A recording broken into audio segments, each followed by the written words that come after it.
तो यहाँ पे हम स्टार्ट करते हैं हमारा चैप्टर मॉलिक्यूलर जेनेटिक्स और इसके क्वेश्चन के थ्रू इसका रिवीजन करने वाले हैं। अब मॉलिक्यूलर जेनेटिक्स या फिर जेनेटिक्स की बात करें तो एक काफ़ी बड़ा टॉपिक होता है, काफ़ी ज़्यादा कन्फ्यूजन होता है इसमें। तो जेनेटिक्स वाले टॉपिक्स में ना हमें 10 से थोड़े से ज़्यादा क्वेश्चन करने पड़ेंगे, ठीक है। तो वो हम देख लेंगे बाद में कितने क्वेश्चन हमें करने हैं इसमें टोटल। लेकिन हम पहला क्वेश्चन स्टार्ट करते हैं। जो पहला क्वेश्चन है ये बोल रहा है कि if a double stranded DNA, एक डबल स्ट्रैंडेड डीएनए दिया गया है और उस डबल स्ट्रैंडेड डीएनए में टोटल 120 ग्वानीन है। डीएनए किसका बना होता है? एडेनाइन, ग्वानीन, थाइमीन और साइटोसिन न्यूक्लियोटाइड्स का, जिसमें से ग्वानीन वाले न्यूक्लियोटाइड्स हमें दे रखे हैं 120। एक और डेटा हमें दिया हुआ है, एडेनाइन को परसेंटेज में दिया हुआ है। जो एडेनाइन का परसेंटेज दिया हुआ है दैट इज़ 20%।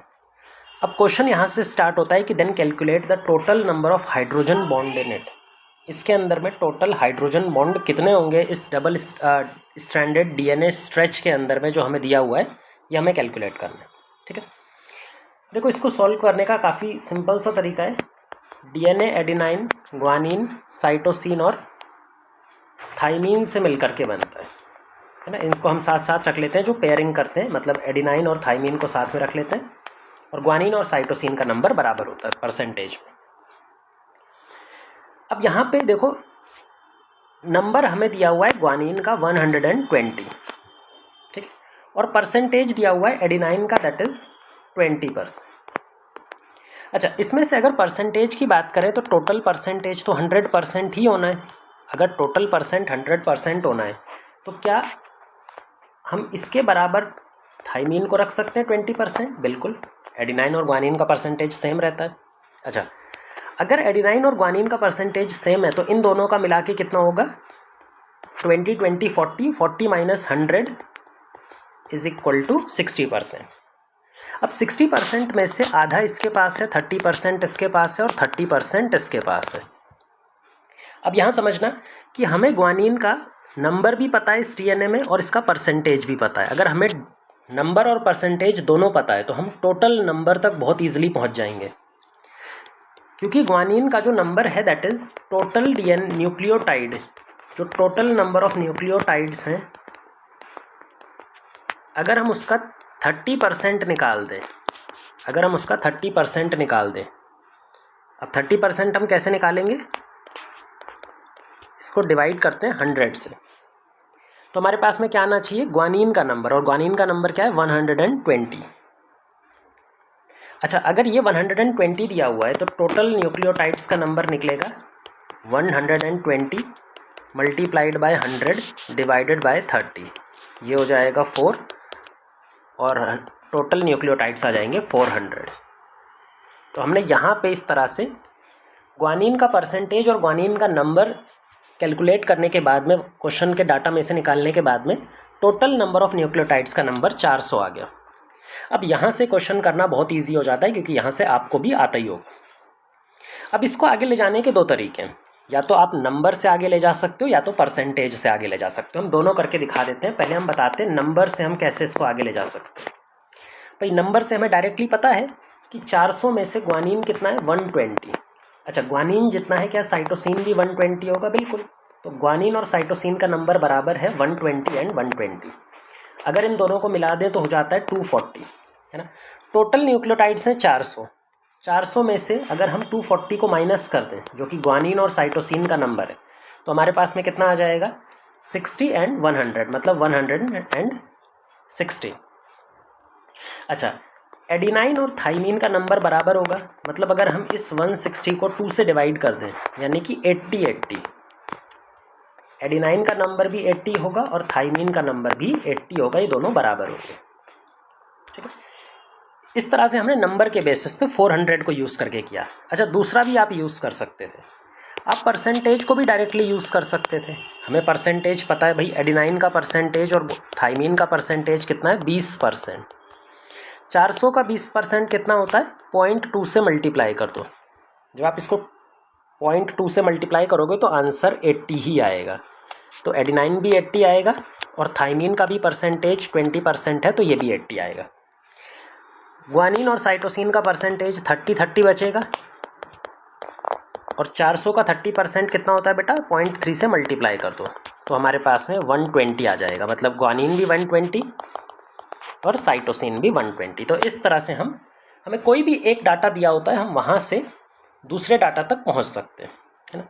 लेकिन क्वेश्चन में हमसे ये पूछा ही नहीं था, क्वेश्चन में हमसे टोटल नंबर नहीं पूछा। भले से हमें नंबर तो निकालना ही था, तो यहाँ तक तो हम पहुँच गए, लेकिन क्वेश्चन में हमसे पूछा है भाई total number of hydrogen bond. अब हाइड्रोजन बॉन्ड के बारे में पता चलने के लिए आपको एक कंसेप्ट आना चाहिए कि बेस पेयरिंग जो होती है, complementary base pairing between bases, वो एडिनाइन और थाइमीन के बीच में बेस पेयरिंग होती है 2 हाइड्रोजन बॉन्ड की मदद से। इसी तरह से ग्वानिन और साइटोसिन के बीच में भी पेयरिंग होती है 3 हाइड्रोजन बॉन्ड के थ्रू। ठीक है, यहाँ पे 2 हाइड्रोजन बॉन्ड के थ्रू और यहाँ पे 3 हाइड्रोजन बॉन्ड के थ्रू।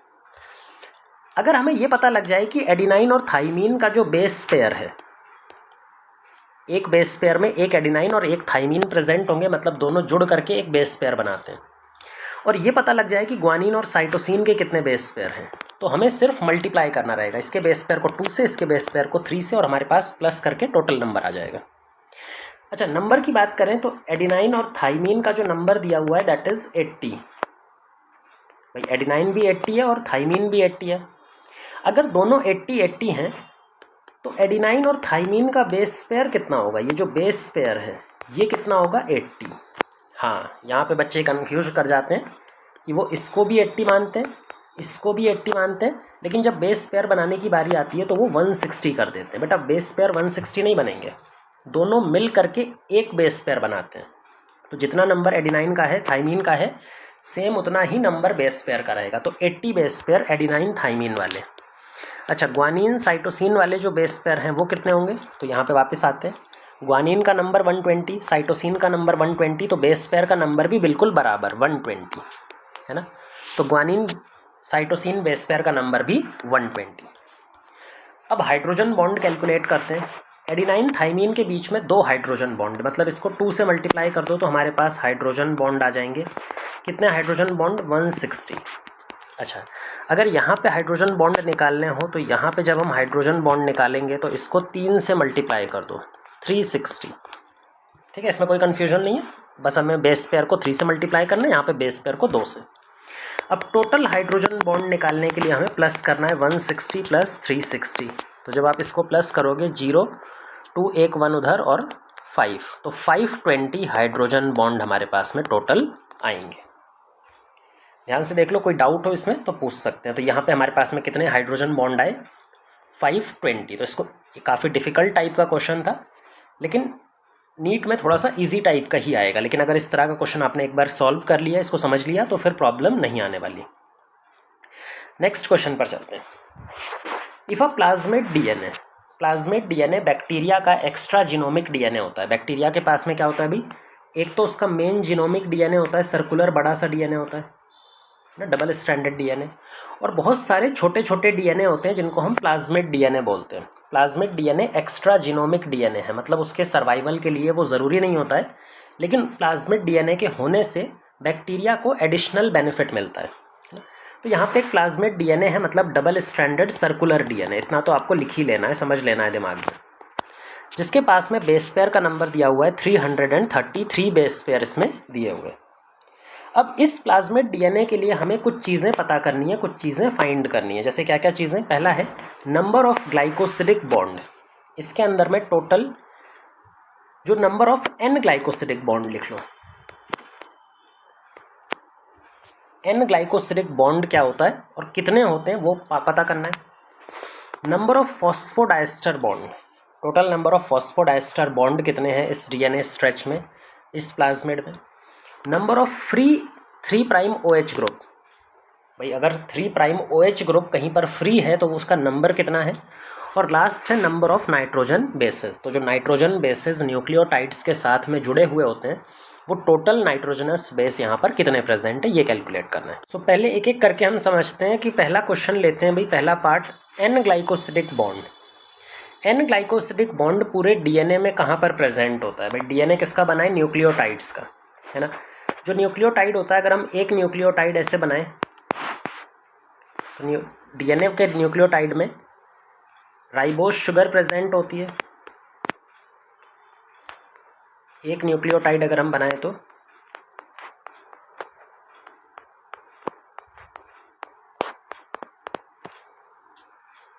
ठीक है। अच्छा, इस न्यूक्लियोटाइड का जो राइबोज शुगर है, इसके फर्स्ट प्राइम पोजीशन जो कार्बन है, इससे कौन जुड़ा होता है? इससे नाइट्रोजनस बेस जुड़ा होता है, चाहे वो प्यूरीन जुड़ा होगा या तो पायरिमिडीन जुड़ा होगा। नाइट्रोजनस बेस जो इससे जुड़ता है वो किस बॉन्ड के थ्रू जुड़ता है? N glycosidic bond. तो ये वाला जो बॉन्ड होता है ना, इसी को हम बोलते हैं एन ग्लाइकोसिडिक बॉन्ड। क्या हर एक राइबो न्यूक्लियोटाइड में एक नाइट्रोजनस बेस तो होता ही है? तो जितने न्यूक्लियोटाइड्स होंगे क्या उतने ही एन ग्लाइकोसिडिक बॉन्ड प्रेजेंट होंगे? बिल्कुल।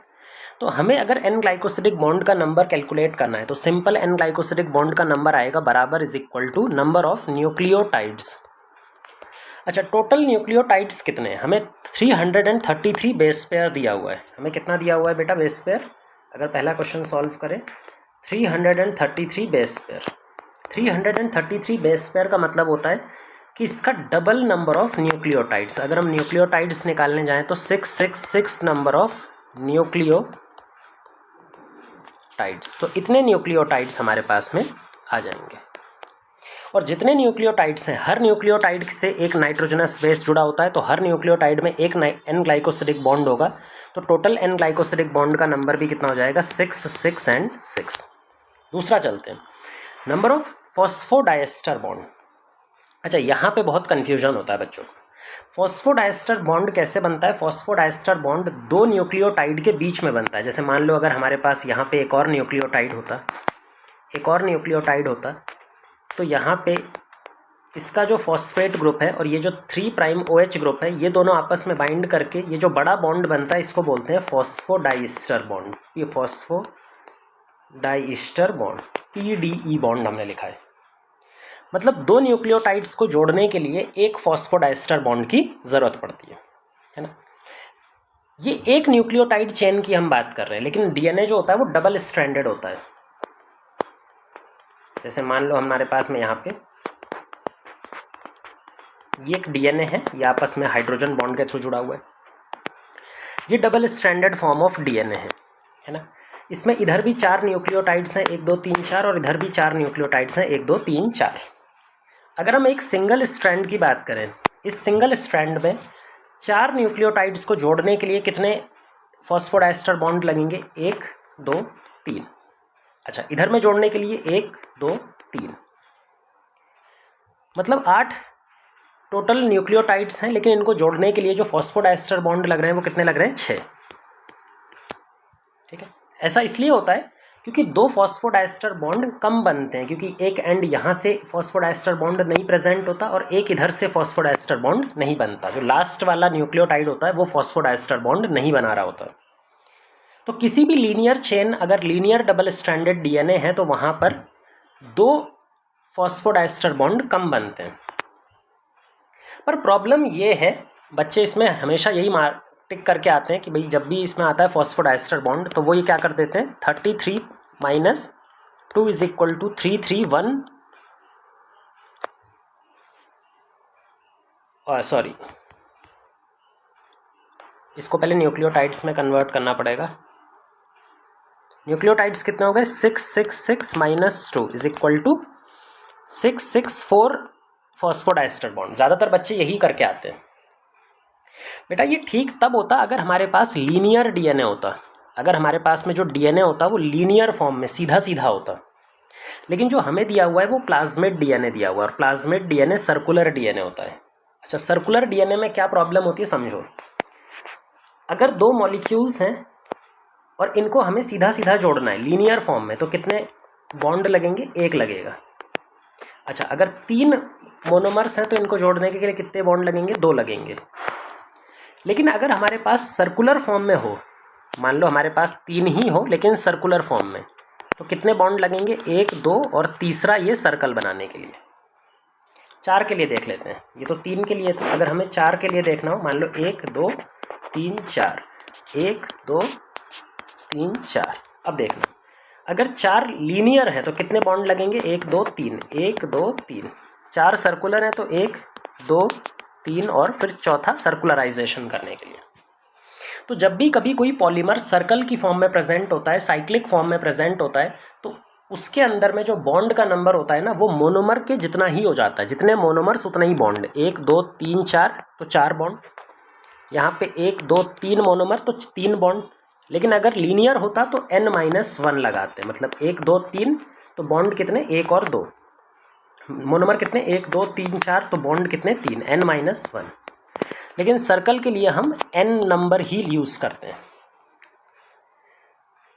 अब डबल स्ट्रैंडेड के लिए आएगा तो भी हमें सेम वही करना है कि मान लो हमारे पास में भाई जो बेस पेयर का नंबर था डबल स्ट्रैंडेड डीएनए में, वो टोटल बेस पेयर कितने थे, 333 base pair. Total number of nucleotides कितने हो जाएंगे, 666 न्यूक्लियोटाइड्स, है ना। मतलब एक जो स्ट्रैंड होगा उसमें भी 333 करके होंगे टोटल, और दूसरा जो स्ट्रैंड होगा उसमें भी 333। क्योंकि इनको सर्कल बनाना है तो अब की बार जो नंबर ऑफ बॉन्ड होंगे वो 333 आएंगे। इस वाले स्ट्रैंड में भी 333 फॉस्फोडाइस्टर बॉन्ड, और इस वाले स्ट्रैंड में भी 333 फॉस्फोडाइस्टर बॉन्ड। जब दोनों को प्लस कर दोगे तो 666 फॉस्फोडाइस्टर बॉन्ड आएगा। मतलब यहाँ पे आपको 2 से माइनस नहीं करना, आपको डायरेक्ट जो नंबर दिया हुआ है न्यूक्लियोटाइड्स का वही आंसर की फॉर्म में यहाँ पे आ रहा होगा। तो यहाँ पे नंबर कितना आ गया, नंबर ऑफ फॉस्फोडाइस्टर बॉन्ड की बात करें तो ये नंबर हो जाएगा 666, और पहला भी हमारा आंसर यही था। ठीक है, ये आई होप ये वाला समझ में आया होगा। बच्चे इसमें कंफ्यूज करते हैं, साइक्लिक डीएनए को वो नहीं देखते, सर्कुलर डीएनए को वो नहीं देखते, वो डायरेक्टली लीनियर डीएनए लग करके सॉल्यूशन सॉल्व करने लग जाते हैं। थर्ड पार्ट जो दिया हुआ है वो बता रहा है कि भाई वो पूछ रहा है number of free 3' OH group. इस डीएनए के अंदर में फ्री 3' OH ग्रुप कितने प्रेजेंट होते हैं, है ना। थर्ड पार्ट पे चलते हैं, एक पेज ऐड करते हैं, एक और पेज ऐड कर लेते हैं। देखो, किसी भी डीएनए के पास में 3' एंड कहाँ पर प्रेजेंट होता है, उसके बिल्कुल एंड वाले टर्मिनल पे। जैसे मान लो ये 5' एंड है, ये भी 5' एंड है, तो जो 3' एंड होता है इनका, वहाँ पे एक फ्री OH ग्रुप प्रेजेंट होता है 3' पे, इसीलिए इसको 3' OH ग्रुप एंड बोलते हैं, 3' OH एंड बोलते हैं। जबकि 5th' पोजीशन पर एक फॉस्फेट ग्रुप होता है। तो अगर कोई लीनियर डीएनए होता, कोई सा भी अगर कोई लीनियर डीएनए होता, है ना, और linear DNA double stranded form में अगर होता, तो हर एक लीनियर डीएनए के अंदर में पूरे चेन में सिर्फ एक 3' OH ग्रुप होता है। लेकिन ये डबल स्ट्रैंडेड है, इसके पास 2 चेन है, तो एक यहाँ के साथ में एक यहाँ भी प्रेजेंट होगा, तो टोटल OH ग्रुप फ्री कितने हो जाते, 2, है ना। ऐसा होना चाहिए था। लेकिन प्रॉब्लम ये है कि अगर ये लीनियर ना होकर के सर्कुलर होता, मान लो अगर ये लीनियर ना होकर के सर्कुलर डीएनए की फॉर्म में प्रेजेंट होता, है ना, तो सर्कुलर डीएनए की फॉर्म में जब ये प्रेजेंट होता तो इसका फॉस्फेट ग्रुप इस OH ग्रुप से बाइंड कर जाता, और इसका फॉस्फेट ग्रुप इस OH ग्रुप से बाइंड कर जाएगा। यहाँ पर भी एक फॉस्फोडाइस्टर बॉन्ड बन जाएगा। तो जब सर्कुलर फॉर्म में डबल स्ट्रैंडेड डीएनए प्रेजेंट होगा, तो यहाँ पे कितने फ्री OH ग्रुप प्रेजेंट होंगे, कितने फ्री 3' OH ग्रुप प्रेजेंट होंगे, इज इक्वल टू 0। क्योंकि अब वो फॉस्फोडाइस्टर बॉन्ड बनाने में काम आ गया, अब वो फ्री प्रेजेंट नहीं है। इसका 5' एंड इसके 3' एंड से जुड़ गया, और इसका 3' एंड इसके 5' से जुड़ करके सर्कल बना लिया। तो यहाँ पे जो फ्री 3' OH ग्रुप आएगा that will be 0। Cyclic DNA में कभी भी फ्री 3' OH ग्रुप और फ्री 5' फॉस्फेट ग्रुप प्रेजेंट नहीं होते हैं। नेक्स्ट क्वेश्चन, 4th क्वेश्चन पर बात करते हैं। तो जो 4th क्वेश्चन है that is number of nitrogenous bases. Total number of nitrogenous base. भाई नाइट्रोजनस बेस क्या है, नाइट्रोजनस बेस जो डीऑक्सीराइबोस शुगर है, डीऑक्सीराइबोस शुगर है, उससे जुड़ा हुआ एक बेसिक कंपाउंड है जो N ग्लाइकोसिडिक बॉन्ड के थ्रू जुड़ा हुआ रहता है। तो जितने न्यूक्लियोटाइड होंगे क्या उतने ही नाइट्रोजनस बेस होंगे, बिल्कुल सही बात है। और टोटल न्यूक्लियोटाइड्स कितने, 666, क्योंकि बेस पेयर तो हमने दे ही दिए, तो बेस पेयर का डबल न्यूक्लियोटाइड्स कितने, 666 न्यूक्लियोटाइड्स। अब क्योंकि 666 न्यूक्लियोटाइड्स हैं तो टोटल नाइट्रोजनस बेस भी कितने हो जाएंगे, 666। तो इसका भी आंसर इस तरह से निकालना है। तो आई होप ये क्वेश्चन भी आपको सारे समझ में आए होंगे। अगर ये लीनियर डीएनए होता तो और इजी हो जाता है, उसके लिए हम डायरेक्ट फॉर्मूला होते हैं हमारे पास, हम याद करके जाते। जानबूझ के आपको साइक्लिक डीएनए दिया था। एग्जामिनर कभी भी आपको खुल करके ये नहीं बोलेगा कि वो सर्कुलर डीएनए की बात कर रहा है या फिर लीनियर डीएनए की बात कर रहा है, आपको ये खुद से पता होना चाहिए, है ना। एग्जामिनर सिर्फ इतना बोल देगा कि भाई वो बैक्टीरिया के प्लाज्मिड डीएनए की बात कर रहा है, बैक्टीरिया के जीनोमिक डीएनए की बात कर रहा है, बैक्टीरिया के जीनोमिक डीएनए की बात कर रहा है। एग्जामिनर बस इतना बोल देगा कि वो प्लास्टिड डीएनए की बात कर रहा है। प्लास्टिड यानी जो हमारा क्लोरोप्लास्ट वाला ऑर्गेनेल होता है उसके अंदर भी circular double stranded DNA present होता है। एग्जामिनर बस आपको इतना बोल देगा कि वो माइटोकॉन्ड्रिया के डीएनए की बात कर रहा है, तो वो बस आपको इतनी चीज़ें बोलेगा। आपको खुद से ये पता होना चाहिए कि भाई ये सारे जो डीएनए होते हैं these are double stranded circular, double stranded circular DNA. दूसरा लीनियर डीएनए किसके पास में होता है? लीनियर डबल स्ट्रैंडेड डीएनए की अगर हम बात करें तो लीनियर डबल स्ट्रैंडेड डीएनए हर एक लिविंग ऑर्गेनिज्म में, कोई सा भी यूकैरियोट लिविंग ऑर्गेनिज्म है तो हर एक यूकैरियोट में linear double stranded DNA present होता है। ठीक है, तो ये चीज़ें हम पता हो सकती हैं, हमें समझ में आना चाहिए। मान लो हम उसने ह्यूमन डीएनए, प्लांट डीएनए दे दिया तो फिर इस तरह से करेंगे। नेक्स्ट क्वेश्चन पर चलते हैं। A bacterial genomic DNA has 1000 kilo base pair. यहाँ पे देखते हैं bacterial genomic DNA, bacterial genomic DNA मतलब डबल स्ट्रैंडेड सर्कुलर डीएनए, है ना। ये एक डीएनए है, इसके पास में टोटल बेस पेयर कितने हैं? 100 kilo base pair. Kilo base pair आपको मालूम होगा 10⁻³ से मल्टीप्लाई करना होगा, तो उसके बाद में हमारा टोटल बेस पेयर आ जाएगा। इतना हमें लेंथ दे रखा है बेस पेयर की फॉर्म में। And it is being replicated by an imaginary DNA polymerase enzyme. कोई एक imaginary hypothetical DNA polymerase enzyme है जिसकी मदद से इस जो डीएनए हमें दिया हुआ है बैक्टीरियल जीनोमिक डीएनए, इस डीएनए को रेप्लिकेट किया जा रहा है, इसको डुप्लीकेट किया जा रहा है। ये जो इमेजिनरी डीएनए पॉलीमरेज एंजाइम है, ये जो इमेजिनरी डीएनए पॉलीमरेज एंजाइम है, इसकी टोटल स्पीड कितनी है पॉलीमराइजेशन की? 1000 बेस पेयर पर सेकेंड। इसकी जो स्पीड है दैट इज 100 बेस पेयर पर सेकेंड। अब क्वेश्चन यहाँ पे स्टार्ट होता है कि भाई calculate the total time taken for replication of this DNA. इस डीएनए को रेप्लिकेट करने के लिए टोटल टाइम कितना लगेगा ये हमें यहाँ पर बताना है। तो आपको मालूम है भाई हमें कि डीएनए रेप्लिकेशन कहाँ से होता है? डीएनए रेप्लिकेशन एक पर्टिकुलर साइट से होता है जिसको बोलते हैं ओरिजिन ऑफ रेप्लिकेशन। और बैक्टीरिया के जीनोम में, क्योंकि बैक्टीरिया के पास में एक circular double stranded DNA present होता है, इस तरह का डबल स्ट्रैंडेड डीएनए, ठीक है। तो एक पर्टिकुलर साइट से रेप्लिकेशन स्टार्ट होता है और साइट को अपने क्या बोलते हैं? Origin of replication, origin C, origin of replication circular. तो बैक्टीरिया में इसको ओरिजिन सी बोलते हैं। बैक्टीरिया के अंदर में सिंगल ओरिजिन ऑफ रेप्लिकेशन होता है, एक ही ओरिजिन ऑफ रेप्लिकेशन होता है। अगर हम अपनी बात करें यूकैरियोट्स में, तो यूकैरियोट्स का डीएनए लीनियर होता है और बहुत ही बड़ा होता है, इसका साइज़ बहुत लार्ज होता है। अब क्योंकि बहुत बड़े साइज़ का डीएनए है तो यहाँ पर मल्टीपल ओरिजिन ऑफ रेप्लिकेशंस होते हैं, बहुत सारे ओरिजिन ऑफ रेप्लिकेशन होते हैं, लेकिन बैक्टीरिया के पास एक ही ओरिजिन ऑफ रेप्लिकेशन होता है। अच्छा, बैक्टीरिया के पास में जो ओरिजिन ऑफ रेप्लिकेशन होगा, यहाँ पे हेलिकेज एंजाइम आएगा और बाइंड करेगा। एक ओरिजिन ऑफ रेप्लिकेशन पे 2 हेलिकेज एंजाइम आकर के बाइंड करते हैं, एक पेयर ऑफ हेलिकेज एंजाइम आकर के बाइंड करता है। यानी कि टोटल हेलिकेज एंजाइम एक ओरिजिन पे कितने बाइंड करते हैं? 2 हेलिकेज पेयर की फॉर्म में। पेयर में बाइंड करने के बाद में ये डीएनए स्ट्रैंड को ओपन करना स्टार्ट करते हैं इस डायरेक्शन से और इस डायरेक्शन से, जिसकी वजह से एक रेप्लिकेशन बबल बन जाएगा कुछ इस तरह का।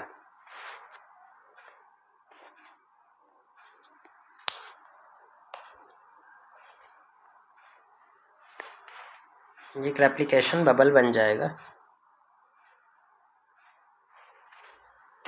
इस तरह का। यहाँ पे एक हेलिकेज एंजाइम है, यहाँ पे एक हेलिकेज एंजाइम है, ये इस तरफ से ओपनिंग कर रहा है और ये इस तरफ से ओपनिंग कर रहा है, ठीक है। इसके पूरे को बबल को, जहाँ पे सिंगल स्ट्रैंडेड पोर्शन, इसको बोलते हैं रेप्लिकेशन बबल। ये क्या है? Replication bubble. इस रेप्लिकेशन बबल में ध्यान से देखो तो 2 वाई शेप स्ट्रक्चर है, एक ये वाई शेप स्ट्रक्चर है और एक ये वाई शेप स्ट्रक्चर। ये जो वाई शेप स्ट्रक्चर है इसको अपने बुलाते हैं रेप्लिकेशन फोर्क। फोर्क यानी चिमटा, रेप्लिकेशन फोर्क। जैसे फोर्क होता है ना चिमटे की फॉर्म में, इस तरह का वाई शेप स्ट्रक्चर, तो ये भी वाई शेप स्ट्रक्चर की फॉर्म में मिलेगा। और एक ओरिजिन ऑफ रेप्लिकेशन से हमेशा 2 रेप्लिकेशन फोर्क बनते हैं, ठीक है। अब यहाँ पे बाइंड करता है डीएनए पॉलीमरेज एंजाइम, इस साइड भी और इस साइड भी। डीएनए पॉलीमरेज एंजाइम इधर भी बाइंडिंग करेगा और इधर भी पॉलीमराइजेशन करना स्टार्ट करेगा और इधर भी पॉलीमराइजेशन स्टार्ट करेगा। मतलब कि बाई डायरेक्शनल रेप्लिकेशन होता है। रेप्लिकेशन हमेशा कैसा होता है? By directional. जो ओरिजिन ऑफ रेप्लिकेशन है वहाँ से दोनों डायरेक्शन में रेप्लिकेशन चलता है। By direction replication, DNA replication हमेशा यही होता है। अच्छा, अगर बाई डायरेक्शनल रेप्लिकेशन हो रहा है तो टोटल स्पीड ऑफ रेप्लिकेशन क्या होगी? Double the speed of enzyme. जो भी इस एंजाइम की स्पीड है क्या वो डबल हो जाएगी? क्योंकि 2 एंजाइम एक साथ काम कर रहे हैं, तो टोटल स्पीड ऑफ रेप्लिकेशन क्या हो जाएगी? Double of enzymatic speed. अब एंजाइम की स्पीड कितनी दी हुई है? 100 बेस पेयर पर सेकेंड।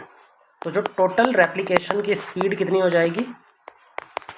रेप्लिकेशन की स्पीड कितनी हो जाएगी? That will be 2 × 200 base pair पर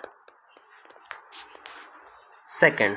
तो टोटल स्पीड जो हर सेकेंड हो जाएगी that will be 400 base pair पर सेकेंड।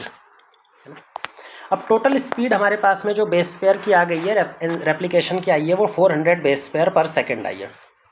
और जो टोटल डीएनए की लेंथ है वो कितनी है? टोटल डीएनए की लेंथ की अगर हम बात करते हैं तो वो हमारे पास में दिया हुआ है 10 kilo base pair, sorry 100 kilo base pair. 100 kilo base pair मतलब ये हो जाएगा 100 मल्टीप्लाइड बाय 1000 बेस पेयर। इसको मिला देंगे तो 1 2 3 बेस पेयर। अच्छा, इसको रेप्लिकेट करने के लिए कितना टाइम लगेगा? टाइम अगर हमें निकालना हो तो हमें डिवाइड करना पड़ेगा इसको विद द पर सेकेंड स्पीड। ये तो बेस पेयर हो गया, नीचे 400 बेस पेयर पर सेकेंड।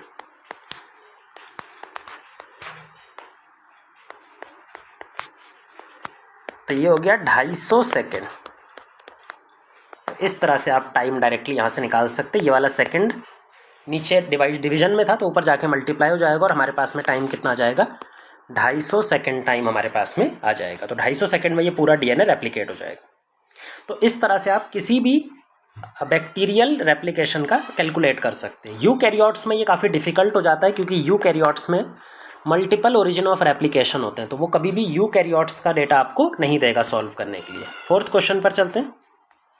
4th क्वेश्चन में बोला गया है कि given are some of the nucleic acid components. यहाँ पे कुछ न्यूक्लिक एसिड के कंपोनेंट्स दिए हुए हैं। न्यूक्लिक एसिड किससे बना होता है? न्यूक्लियोटाइड से। न्यूक्लियोटाइड खुद किससे बना होता है? न्यूक्लियोसाइड से। तो न्यूक्लियोटाइड, न्यूक्लियोसाइड, ये सारे कंपोनेंट्स हमें यहाँ पे कुछ दिए गए हैं। हमें इनमें से आइडेंटिफिकेशन करना है हर किसी का। आइडेंटिफाई कैसे करेंगे? इनमें से कौन सा न्यूक्लियोटाइड है, कौन न्यूक्लियोसाइड है, कौन नाइट्रोजनस बेस है ना? ये सारी चीज़ें हमें आइडेंटिफाई करनी है। पहला कंपोनेंट है एडिनोसिन डाइफॉस्फेट। अब एडिनोसिन डाइफॉस्फेट का मतलब होता है, देखो पहले हम एक बार इसको पूरा स्टार्टिंग से कर लेते हैं।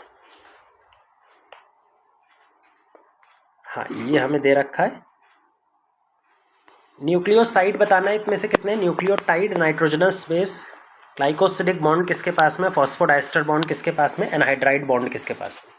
तो पहले हम यहाँ पर न्यूक्लियोटाइड्स और पॉलीन्यूक्लियोटाइड चेन कैसे बनती है वो समझ लेते हैं। उसके बाद ये क्वेश्चन तो थोड़ा देर का ही रहता है। देखो सबसे पहले होता है हमारे पास में nitrogenous base. Nitrogenous base 2 type के होते हैं, एक प्यूरिन और दूसरे होते हैं पायरिमिडीन। प्यूरिन नाइट्रोजनस बेस के अगर हम नाम देखें तो एडिनाइन, जिसको कैपिटल ए लेटर से रिप्रेजेंट करते हैं, ग्वानाइन, जिसको कैपिटल जी लेटर से रिप्रेजेंट करते हैं। पायरिमिडीन की बात करें तो पायरिमिडीन भी 2 टाइप्स के होते हैं, साइटोसिन, यूरासिल, और यूरासिल का ही एक मॉडिफिकेशन होता है थाइमीन। ठीक है, तो यूरासिल और थाइमीन बेसिकली एक दूसरे के मॉडिफाइड फॉर्म है। थाइमीन मॉडिफिकेशन से बनता है यूरासिल के। तो इनको कैसे रिप्रेजेंट करते हैं? CUT। अब इसमें डीएनए और आरएनए में अलग अलग टाइप के नाइट्रोजनस बेस मिलते हैं। अगर हम डीएनए में देखें तो वहाँ पे AGCT ये 4 न्यूक्लियोटाइड्स मिलते हैं, टोटल 4। अगर हम आरएनए की बात करें तो वहाँ पे टोटल कितने न्यूक्लियोटाइड्स मिलते हैं, AGCU, तो वहाँ भी 4 न्यूक्लियोटाइड्स मिलते हैं ये वाले। तो डीएनए के पास में ये 4 न्यूक्लियोटाइड्स मिलते हैं और आरएनए के पास में ये 4 न्यूक्लियोटाइड्स मिलते हैं। ठीक है, तो ये हो गए हमारे पास में नाइट्रोजनस बेस। अब नाइट्रोजनस बेस राइबोस शुगर से कैसे जुड़ते हैं और न्यूक्लियोसाइड बनाते हैं, फिर न्यूक्लियोसाइड से न्यूक्लियोटाइड बनता है। मतलब कि जब भी nitrogenous base pentose sugar molecule से जुड़ते हैं तो इसके जुड़ने के बाद में हमारे पास में मिलता है न्यूक्लियोसाइड। तो हमें क्या मिलता है, न्यूक्लियोसाइड। नाइट्रोजनस बेस और शुगर मॉलिक्यूल आपस में किस बॉन्ड के थ्रू जुड़ते हैं, थ्रू एन ग्लाइकोसिडिक बॉन्ड, कोसिडिक बॉन्ड। इसको बीटा एन ग्लाइकोसिडिक बॉन्ड भी बोलते हैं क्योंकि जो शुगर प्रेजेंट होती है पेंटोस शुगर ये बीटा शुगर होती है। तो ठीक है, इसका पूरा बॉन्ड का नाम होता है बीटा एन ग्लाइकोसिडिक बॉन्ड। इससे हमें मिलता है न्यूक्लियोसाइड। अच्छा, न्यूक्लियोसाइड हमारे पास में 2 टाइप्स के बनेंगे। जैसे डीएनए और आरएनए के अंदर में अलग अलग टाइप के न्यूक्लियोटाइड्स होते हैं, ऐसे ही न्यूक्लियोसाइड जो बनते हैं वो भी अलग तरह के होते हैं। अगर एक जर्नल न्यूक्लियोसाइड बनाए तो पहला होता है राइबोन्यूक्लियोसाइड,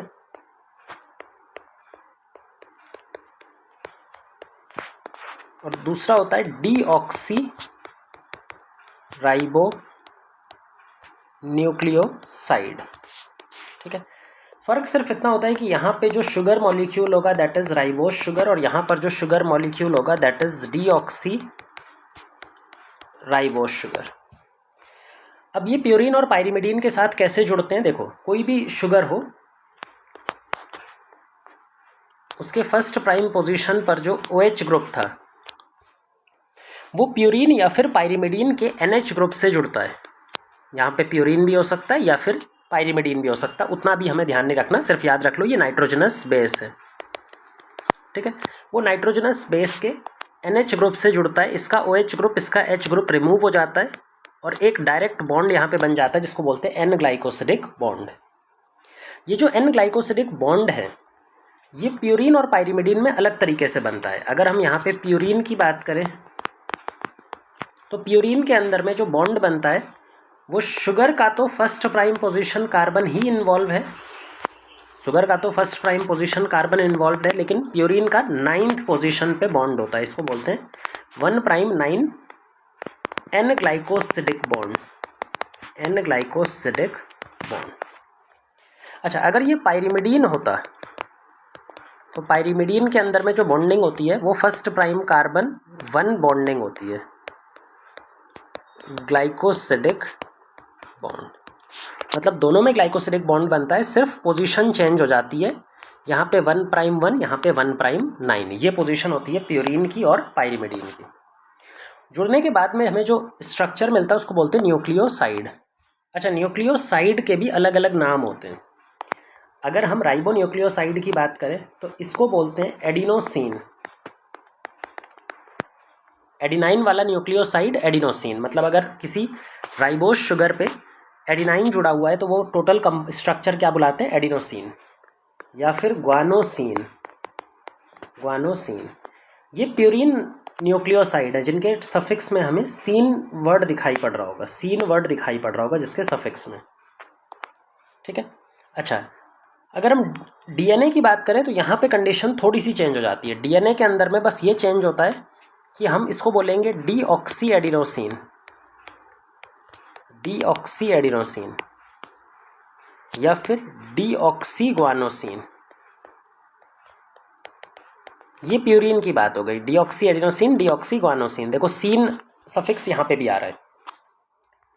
अगर पाइरिमिडीन की बात करें तो पाइरिमिडीन में फ़र्क आता है। पाइरिमिडीन में यहाँ पे होता है साइटिडीन एंड यूरिडीन, मतलब यहाँ पे जो सफिक्स है दैट इज डीन।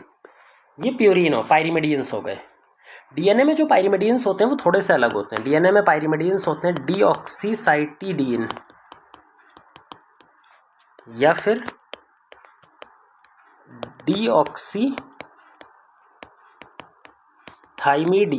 डीऑक्सीसाइटिडीन या फिर डीऑक्सीथाइमिडीन। यहाँ पे भी सफिक्स देखो, डीन सफिक्स यूज हो रहा है, यहाँ पे भी डीन सफिक्स यूज हो रहा है, यहाँ पे भी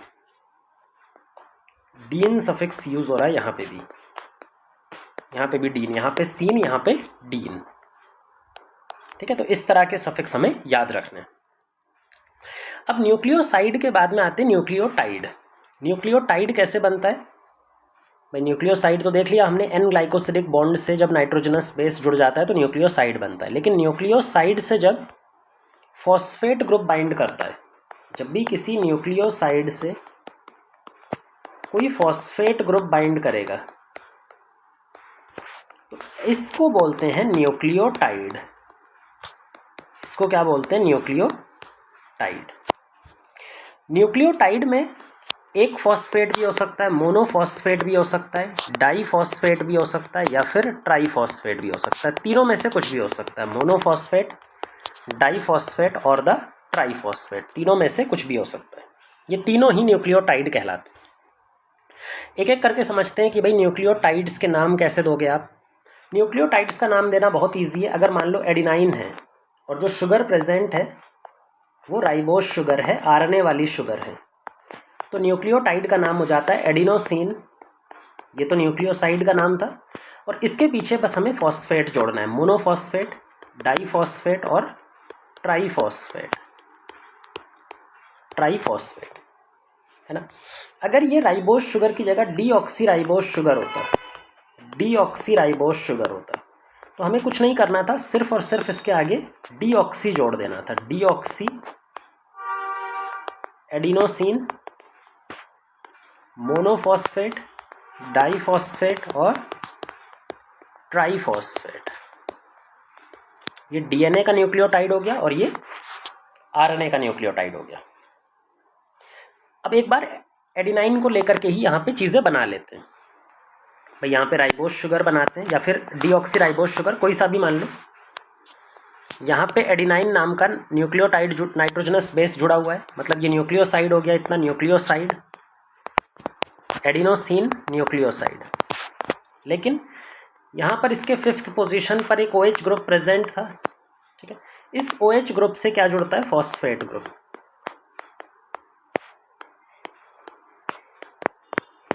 ये ऑक्सीजन और OH ग्रुप रिमूव हो जाते हैं H2O की फॉर्म में और डायरेक्ट एक बॉन्ड बन जाता है, और इस बॉन्ड को बोलते हैं फॉस्फोईस्टर बॉन्ड। फॉस्फोईस्टर बॉन्ड, ये बॉन्ड जो होता है that is called as phosphoester bond. अच्छा, यहाँ पर तो एक फॉस्फेट जुड़ा है, लेकिन हमने बोला था 3 मैक्सिमम फॉस्फेट जुड़ सकते हैं, 2 और फॉस्फेट जुड़ सकते हैं। तो 2 फॉस्फेट कैसे जुड़ते हैं? एक फॉस्फेट और जुड़ सकता है, एक फॉस्फेट और जुड़ सकता है। ठीक है, देखो यहाँ पे भी बॉन्ड बन सकता है वाटर के रिमूवल से, वाटर रिमूव होकर बॉन्ड बन जाएगा। ये भी बॉन्ड बन जाएगा वाटर के रिमूवल से। लेकिन इन दोनों बॉन्ड्स को हम बोलते हैं एनर्जी रिच एनहाइड्राइड बॉन्ड।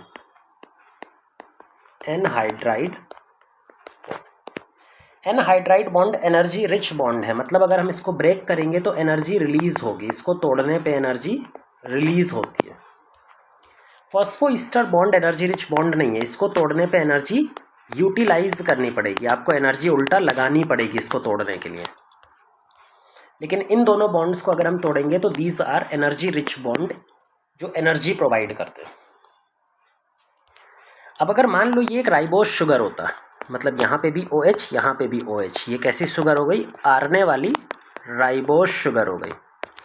तो इस पूरे मॉलिक्यूल का नाम क्या हो जाता? Adenosine triphosphate. एडिनोसिन ट्राईफॉस्फेट, जिसको हम ATP भी बोलते हैं, हमारी बॉडी का सेल का सेल्यूलर एनर्जी करेंसी। यहाँ पर जो बॉन्ड है वो कितने तरह के बॉन्ड हैं? 2 एनहाइड्राइड बॉन्ड हैं, एक फॉस्फोडाइस्टर बॉन्ड ये प्रेजेंट है, और एक ये बॉन्ड प्रेजेंट है ग्लाइकोसिडिक बॉन्ड,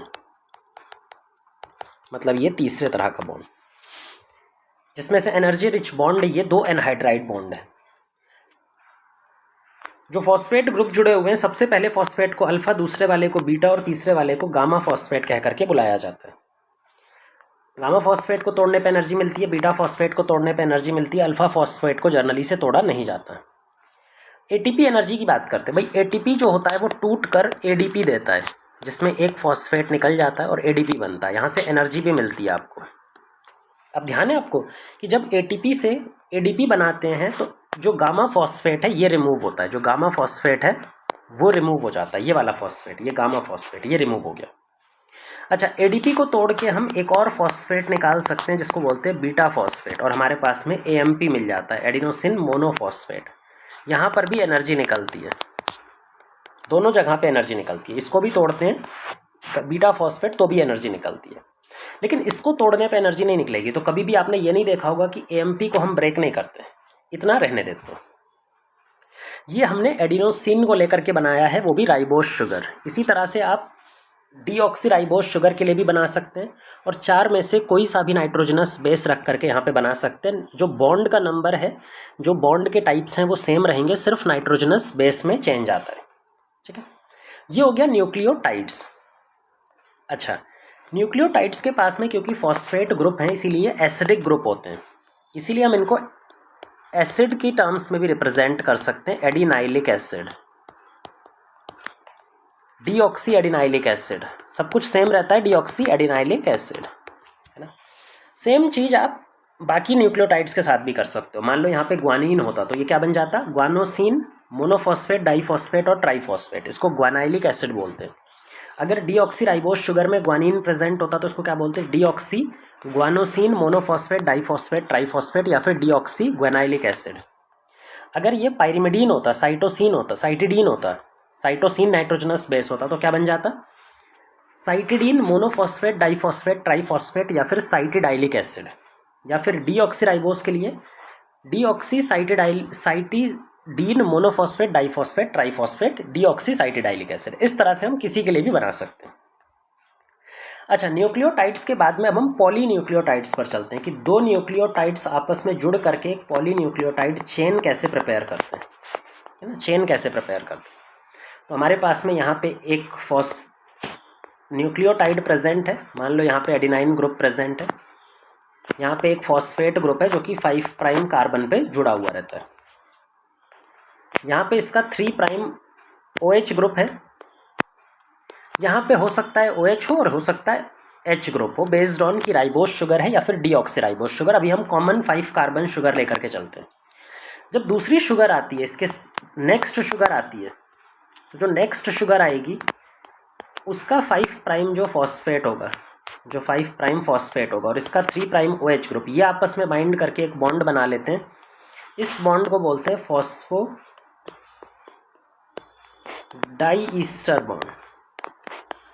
यहाँ पे 2 ईस्टर हैं एक साथ, इसीलिए इस पूरे बॉन्ड को मिला के हमने बोलते हैं फॉस्फोडाइस्टर बॉन्ड। और फॉस्फोडाइस्टर बॉन्ड ही वो बॉन्ड है जिसके थ्रू कई सारे न्यूक्लियोटाइड्स एक दूसरे से जुड़ पाते हैं, एक सिंगल चेन का फॉर्मेशन कर पाते हैं। ठीक है, अब हम चलते हैं हमारे क्वेश्चन पे। अब क्वेश्चन आपको बहुत ईजी लगेंगे, डायरेक्ट हो जाएंगे। ये सारी चीज़ें दी हुई हैं, इसमें से आपको बताना है कि कितने न्यूक्लियोसाइड को रिप्रेजेंट कर रहे हैं। न्यूक्लियोसाइड को रिप्रेजेंट करने के लिए सिंपल सा फॉर्मूला है, अगर पाइरिमिडीन है तो उसमें आपको चेक करना है डीन सफिक्स, जो डीन सफिक्स है वो आपको सर्च करना है, और अगर प्यूरीन है तो आपको सफिक्स सर्च करना है सीन। ठीक है, बस, और डायरेक्ट आपको मिल जाएगा। एडिनोसिन डाइफॉस्फेट, ये एक न्यूक्लियोटाइड है, तो यहीं पे लिख देते हैं कि भाई ये तो एक न्यूक्लियोटाइड है, ये तो हमारा है नहीं। एडिनाइन एक नाइट्रोजनस बेस है, ये एक प्यूरीन टाइप का नाइट्रोजनस बेस है। साइटिडीन, अब देखो यहाँ पे डीन लगा है, ये पाइरिमिडीन टाइप का, पाइरिमिडीन न्यूक्लियोसाइड है, वो भी RNA न्यूक्लियोसाइड है, क्योंकि इसके नाम के पीछे देखो डीऑक्सी नहीं लगा, तो ये RNA न्यूक्लियोसाइड है। यूरासिल एक नाइट्रोजनस बेस है, पाइरिमिडीन टाइप का नाइट्रोजनस बेस। डीऑक्सीसाइटोसिन, अब यहाँ पे थोड़ा सा समझना भाई, डीऑक्सीसाइटोसिन देखो, अगर ये शुगर के साथ में जुड़ा है, डीऑक्सी शुगर के साथ में, मतलब ये DNA का न्यूक्लियोसाइड होना चाहिए था, लेकिन न्यूक्लियोसाइड बनाने के लिए इसके पास में डीन सफिक्स होना चाहिए था। भाई ये होता डीऑक्सीसाइटिडीन तो ठीक जाता, क्योंकि पाइरीमिडीन के पास हमेशा जो सफिक्स लगता है दैट इज़ डीन, DINE, लेकिन यहाँ पर तो सीन लगाए, मतलब ये गलत है, ये टर्म ही गलत है, ऐसा कुछ होता ही नहीं है। तो ये तो पूरा ही कट गया, ये होता ही नहीं, एग्जिस्ट ही नहीं करता। नेक्स्ट चलते हैं, थाइमिडीन ट्राइफॉस्फेट। अब जो ट्राइफॉस्फेट थाइमिडीन है दैट इज RNA का न्यूक्लियोटाइड, RNA का न्यूक्लियोटाइड। अब आप बोलेंगे सर थाइमिडीन तो जर्नली RNA के अंदर पाया नहीं जाता, DNA के अंदर पाया जाता है। तो ऐसे तो हम मान के चलते हैं कि भाई कुछ एक्सेप्शनल केसेस में थाइमिडीन जो है वो RNA में मिलता है, लेकिन जर्नली थाइमिडीन RNA में नहीं मिलता। ये सही है, 12th लेवल पे यही मान के चलते हैं कि RNA थाइमीन जो है वो RNA में नहीं मिलता, मतलब ये भी हमें काट देना, ये भी एग्जिस्ट नहीं करता, क्योंकि RNA का थाइमिडीन, RNA हम 12th लेवल पे मानते हैं कि RNA में थाइमिडीन नहीं मिलता। ग्वानोसिन। अब ग्वानोसिन क्या है?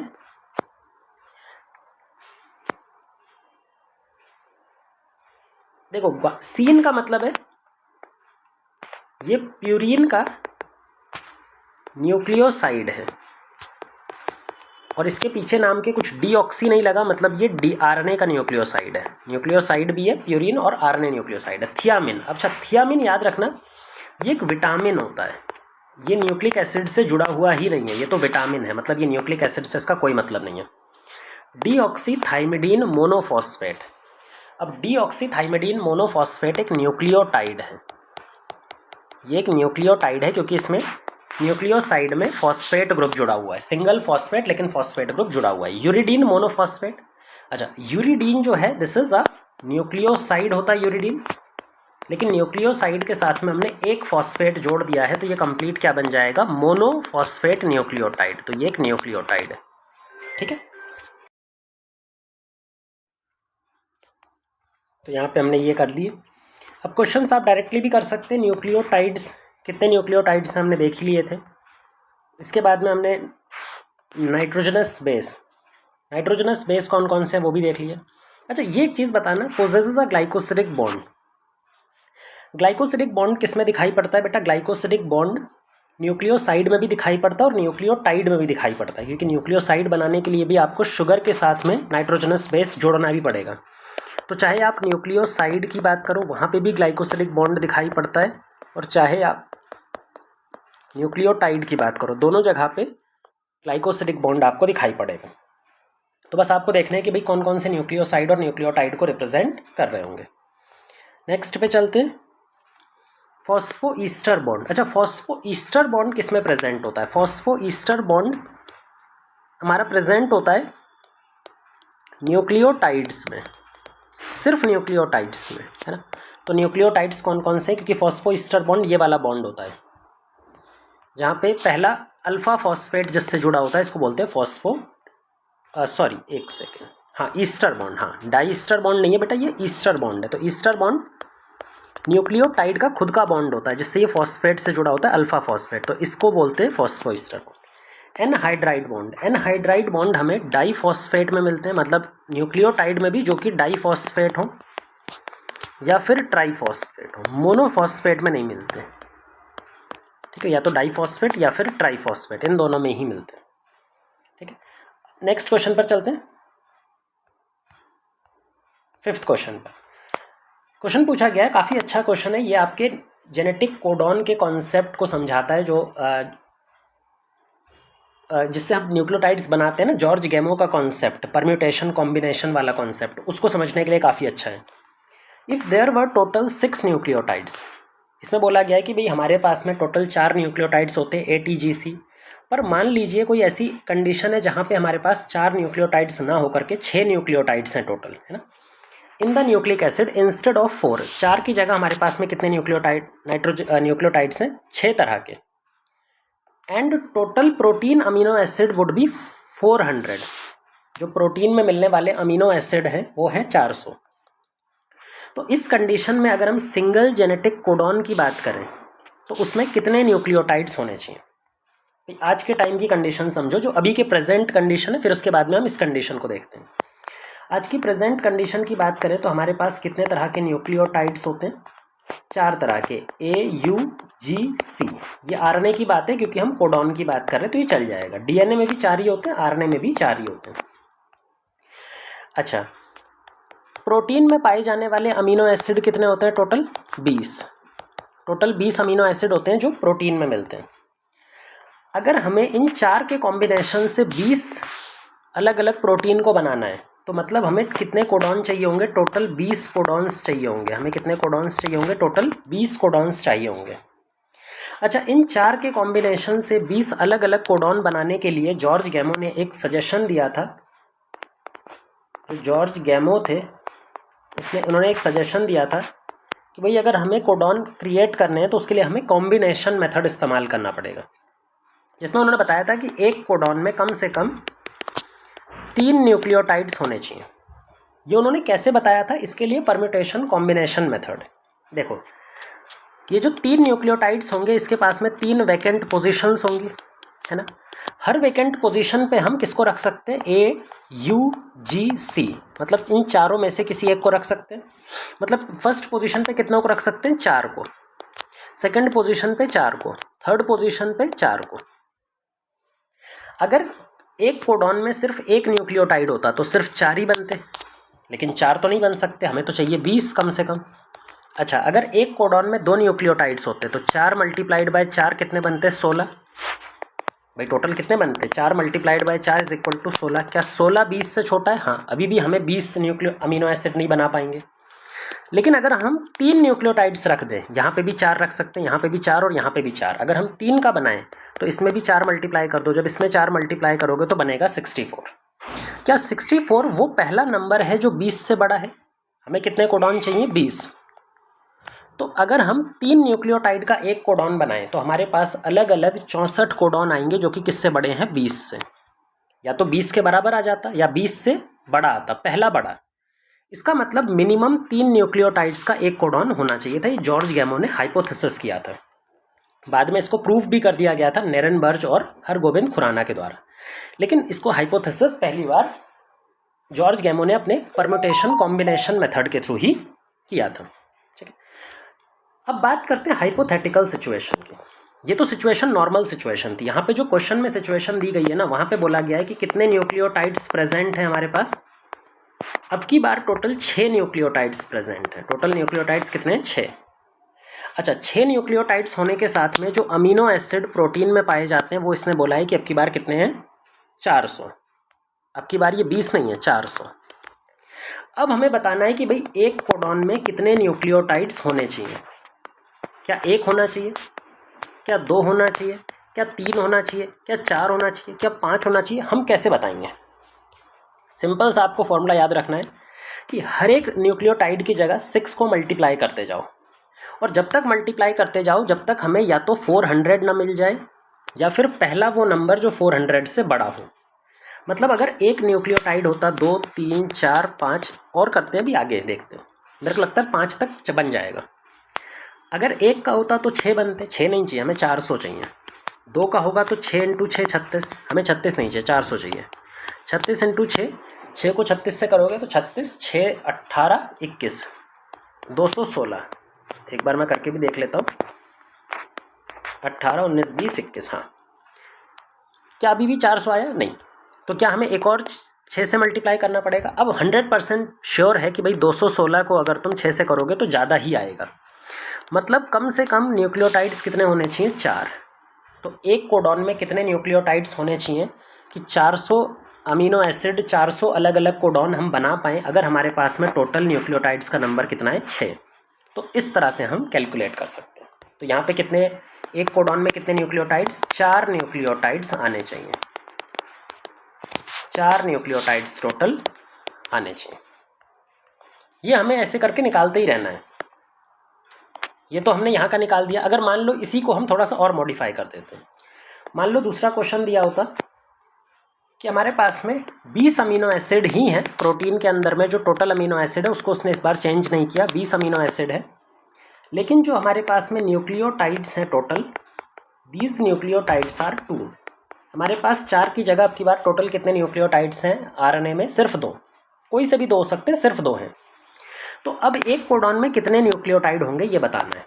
देखो बेटा, कोडॉन में कितने न्यूक्लियोटाइड होंगे, फिर से हमें कॉम्बिनेशन मेथड यूज़ करना है। 1 2 3 4 मल्टीप्लाई करते जाएंगे जब तक कि हमें 20 या 20 से बड़ा नंबर पहला ना मिल जाए। कितने न्यूक्लियोटाइड्स हैं? 2, हर जगह पे 2 रख दो। 2 multiplied by 2 is equal to 4, एक और 2 मल्टीप्लाइड 8, एक और 2 मल्टीप्लाइड बाय 16, एक और रखना पड़ेगा 5वां 2 इज इक्वल टू 32। मतलब कम से कम कितने होने चाहिए? एक न्यूक्लियोटाइड, एक कोडॉन में कितने न्यूक्लियोटाइड्स? 1 2 3 4 5, 5 न्यूक्लियोटाइड्स एक कोडॉन में अब होने चाहिए। तो कई बार वो आपको अमीनो एसिड और न्यूक्लियोटाइड दोनों चेंज करके देगा, कई बार सिर्फ न्यूक्लियोटाइड चेंज करके देगा, कई बार सिर्फ अमीनो एसिड चेंज करके देगा। अगर आपको बेसिक फॉर्मूला ये याद है कॉम्बिनेशन बनाने वाला, तो आप इस क्वेश्चन को आराम से कर सकते हैं। अब नेक्स्ट क्वेश्चन समझने वाले हैं, energy needed for bond formation, है ना।